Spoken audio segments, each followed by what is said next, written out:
मेरा नाम पूजा है। उम्र 28 साल। फिगर 28 के आसपास है। शादी को अभी 3 साल हुए हैं। मैं एक साधारण सी घर की औरत हूँ, लेकिन अंदर से थोड़ी नटखट भी हूँ। लोग कहते हैं मेरी आंखों में एक चमक है जो देखने वाले को अटका देती है। मेरे पति का नाम विकास है। वो सरकारी नौकरी में है। दिन भर ऑफिस और शाम को घर। हम दोनों का रिश्ता अच्छा है, लेकिन कभी कभी लगता है जैसे कुछ कमी रह जाती है। हमारे घर में विकास का छोटा भाई भी रहता है। उसका नाम है रोहन। उम्र 24 साल। अभी पढ़ाई पूरी करके नौकरी की तलाश में है। रोहन मुझसे बहुत घुल मिल गया है। वह मुझे भाभी कहकर बुलाता है, लेकिन कभी कभी उसकी नज़रें मेरे ऊपर थोड़ी देर अटक जाती हैं। मैं जानती हूँ कि लड़के की उम्र है, हॉर्मोन्स का जोर है, इसलिए मैं उसकी बातों को हंसकर टाल देती हूँ।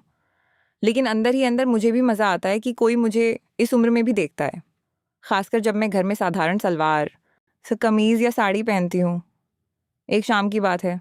विकास ऑफिस से लेट आने वाला था। मैं रसोई में खाना बना रही थी। रोहन बाहर वाले कमरे में टीवी देख रहा था। अचानक वह रसोई में आया और बोला, भाभी, आज कुछ नया बना रही हो क्या? खुशबू तो बहुत अच्छी आ रही है। मैंने मुस्कुराते हुए कहा, हाँ, आज मैंने वो पुराना वाला मसाला ट्राई किया है जो मम्मी ने दिया था। चखोगे? रोहन मेरे पास आकर काउंटर पर झुक गया। उसकी आंखें मेरे हाथों पर थीं जो चम्मच चला रही थी। वो बोला, भाभी, तुम्हारे हाथों में जादू है। जो भी बनाती हो स्वाद ही कुछ और हो जाता है, और तुम खुद भी इतनी फ्रेश लगती हो।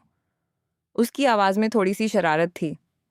मैंने उसे घूरा और कहा, बस करो रोहन, चापलूसी मत करो। वो हंसा और बोला, चापलूसी नहीं, सच्चाई है भाभी। विकास भैया कितने किस्मत वाले हैं, रोज़ ऐसी चीज़ें खाते हैं और इतनी खूबसूरत भाभी भी देखते हैं। मैंने चम्मच उसकी तरफ बढ़ाया और कहा, लो छक लो पहले। रोहन ने आगे झुककर चम्मच से स्वाद लिया। उसके होंठ चम्मच के करीब थे। उसने आंखें बंद करके कहा, वाह भाभी, ये तो स्वर्ग है। फिर उसने मेरी तरफ देखा और धीरे से बोला, लेकिन मुझे लगता है असली स्वाद तो और कहीं है तुम्हारे पास। मैं समझ गई कि वो क्या इशारा कर रहा है। मेरे गाल थोड़े लाल हो गए। मैंने हंसकर कहा, आए, अबे शैतान, जा टीवी देख, मैं खाना लगा रही हूँ। लेकिन रोहन नहीं गया। वो वहीं खड़ा रहा और बातें करता रहा। वह मुझे बताने लगा कि आज उसका एक इंटरव्यू था, कैसे इंटरव्यूअर ने उससे सवाल पूछे। मैं सुन रही थी और बीच बीच में हंस रही थी। उसकी बातों में एक जोश था जो मुझे अच्छा लग रहा था। कभी वो मेरी तरफ देखता और मुस्कुराता जैसे कुछ और ही सोच रहा हो। धीरे धीरे शाम ढल गई। विकास अभी तक नहीं आया था। मैंने रोहन से कहा, भैया तुम खा लो, मुझे इंतज़ार नहीं करना। रोहन बोला, नहीं भाभी, भैया के साथ ही खाएंगे। वैसे भी तुम्हारे साथ बैठकर खाना खाने में अलग ही मज़ा है। हम दोनों सोफे पर बैठ गए। टीवी पर कोई पुरानी फिल्म चल रही थी। रोहन ने रिमोट से वॉल्यूम थोड़ा कम किया और बोला, भाभी, तुम्हें कभी अकेलापन लगता है क्या? भैया तो हमेशा काम में लगे रहते हैं, और तुम इतनी युवा और फिगर वाली हो, आर्टिस्ट्स के आसपास, फिर भी अकेली। मैंने सांस ली और कहा, हाँ, कभी कभी लगता है, लेकिन क्या करें, जिंदगी ऐसी ही है रोहन। मेरे करीब सरक आया उसकी जांग। मेरी जांग से लगभग छू रही थी। वो धीरे से बोला, भाभी, अगर कभी कुछ चाहिए हो तो मुझे बता देना। मैं हूं ना तुम्हारे लिए हर तरह से। उसकी बात में एक गर्माहट थी जो मुझे अजीब सा एहसास दे रही थी। मैंने उसे देखा। उसकी आंखों में एक चमक थी। मैंने हंसकर टाल दिया, अरे तुम तो अभी बच्चे हो। क्या करके रोहन मुस्कुराया और बोला, बच्चे नहीं हूं भाभी, देखना चाहो तो दिखा दूं मैं कितना बड़ा हो गया हूं। मैंने उसे हल्के से धक्का दिया और कहा, चुप करो शैतान। लेकिन अंदर से मेरे दिल की धड़कन थोड़ी तेज हो गई थी।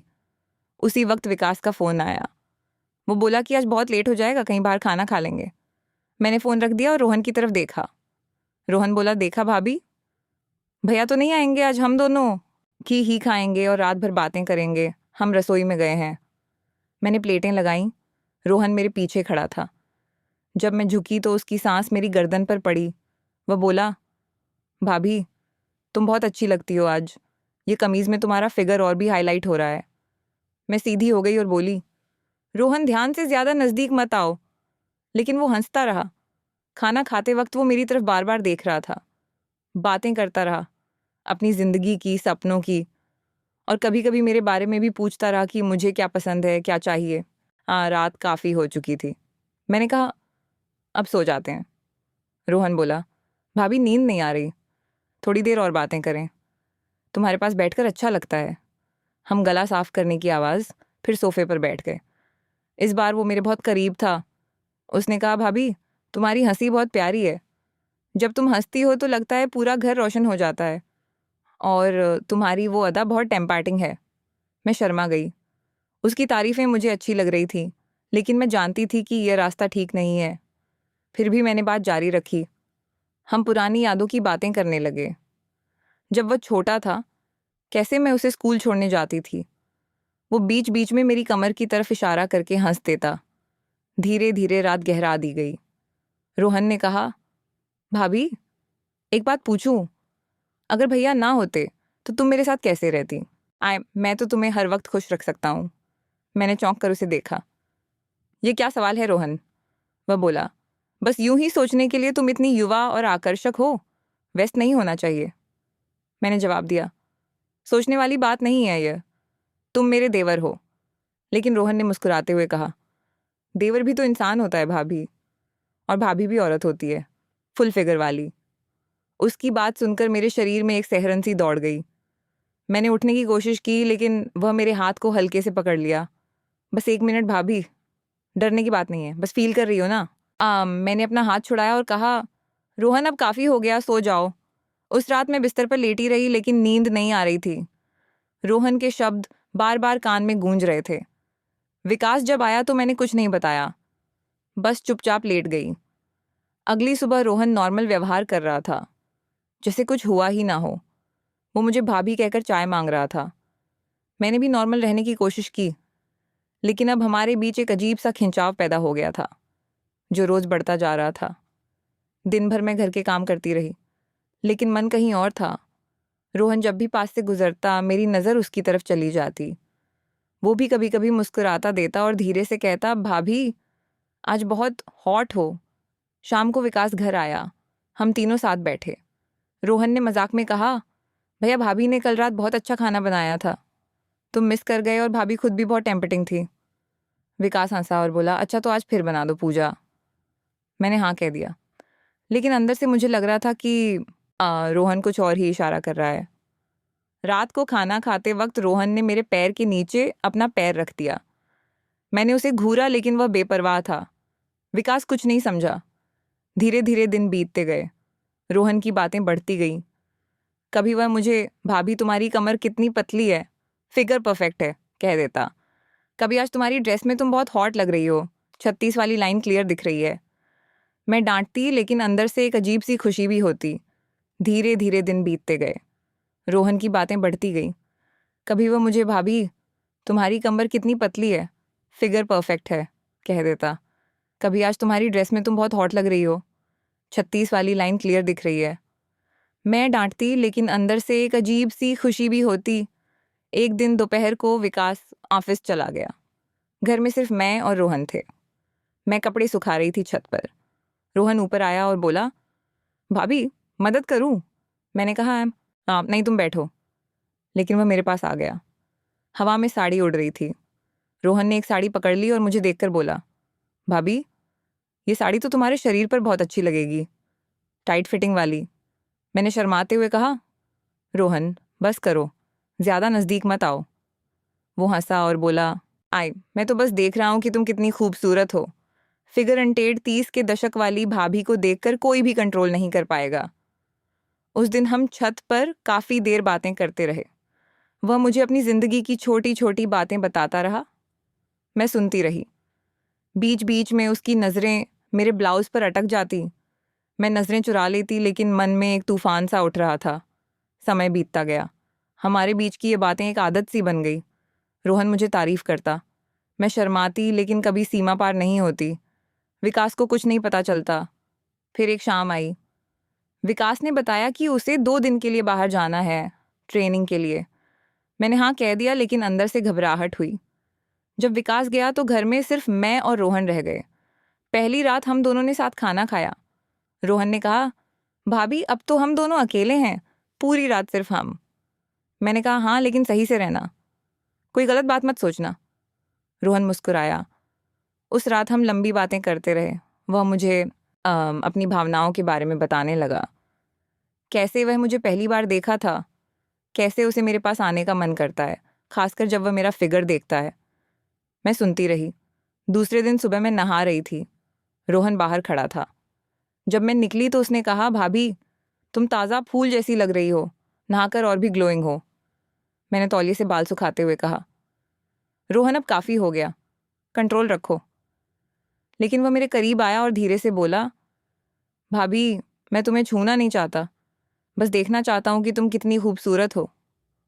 आटी हार्ट 36 वाली ब्यूटी। मैंने उसे रोका, लेकिन उसकी आंखों में एक बेचैनी थी जो मुझे भी अंदर तक छू गई। फिर भी मैंने खुद को संभाला और कभी सीमा नहीं तोड़ी।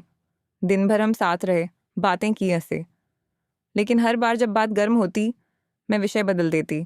शाम को रोहन ने कहा, भाभी आतिश आज मैं तुम्हारे लिए कुछ स्पेशल बनाऊंगा।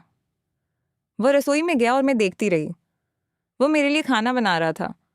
उसकी कोशिश देखकर मुझे अच्छा लगा। रात को हम खाना खा रहे थे। रोहन ने कहा, भाभी अगर मैं कहूं कि मैं तुमसे प्यार करता हूं तो क्या कहोगी? सिर्फ तुम्हारा फिगर नहीं, तुम्हारी पर्सनालिटी भी। मैं चौंक गई। रोहन ये मजाक मत करो। वो गंभीर हो गया और बोला, मजाक नहीं है भाभी, लेकिन मैं जानता हूं कि यह गलत है, फिर भी मन नहीं मानता। तुम इतनी परफेक्ट हो। मैंने सांस ली और कहा, रोहन हम दोनों जानते हैं कि यह रिश्ता क्या है, देवर भाभी का। इसे यहीं खत्म कर दो। मैं तुम्हें भाई की तरह ही देखती हूँ। रोहन ने सिर हिलाया, लेकिन उसकी आंखें नम थी। अगला दिन विकास वापस आ गया। सब नॉर्मल हो गया, लेकिन अब मेरे मन में एक नया एहसास था। मैं समझ गई थी कि रोहन का आकर्षण सच्चा था, लेकिन गलत वक्त पर था। मैंने कभी उसे एनकरेज नहीं किया। समय बीता गया। रोहन को नौकरी लग गई। वह दूसरे शहर शिफ्ट होने वाला था। जाने से पहले उसने मुझे एक चिट्ठी दी। उसमें लिखा था, भाभी तुमने मुझे संभाला। तुमने मुझे सिखाया कि सीमाएं कितनी ज़रूरी हैं। तुम अच्छी हो और बहुत स्ट्रांग भी। मैं तुम्हें कभी नहीं भूलूंगा। तुम्हारा फिगर सिर्फ एक बहाना था। असल में तुम्हारी इज्जत और प्यार मुझे छू गया। जब वह गया तो मैंने खिड़की से उसे जाते देखा। मेरी आंखें नम थीं।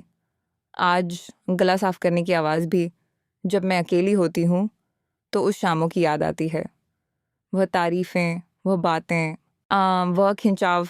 लेकिन मैंने कभी सीमा नहीं तोड़ी। विकास के साथ मेरा रिश्ता अब और मजबूत हो गया है, क्योंकि मैं समझ गई कि सच्ची खुशी रिश्तों की इज्जत में है, न कि टेम्परेरी आकर्षण में। रोहन अब दूसरे शहर में अच्छी ज़िंदगी जी रहा है। कभी कभी फ़ोन पर बात हो जाती है। वह अब मुझे सिर्फ भाभी कहता है और पुरानी बातों को याद करके हंस देता है। ज़िंदगी ऐसे ही चलती है। कभी तूफान आते हैं, लेकिन अगर हम मजबूत रहें तो तूफान भी हमें नया सबक सिखाकर चले जाते हैं। आकर्षण होना स्वाभाविक है, लेकिन उसे कंट्रोल करना और रिश्तों की इज्जत करना सबसे बड़ी बात है।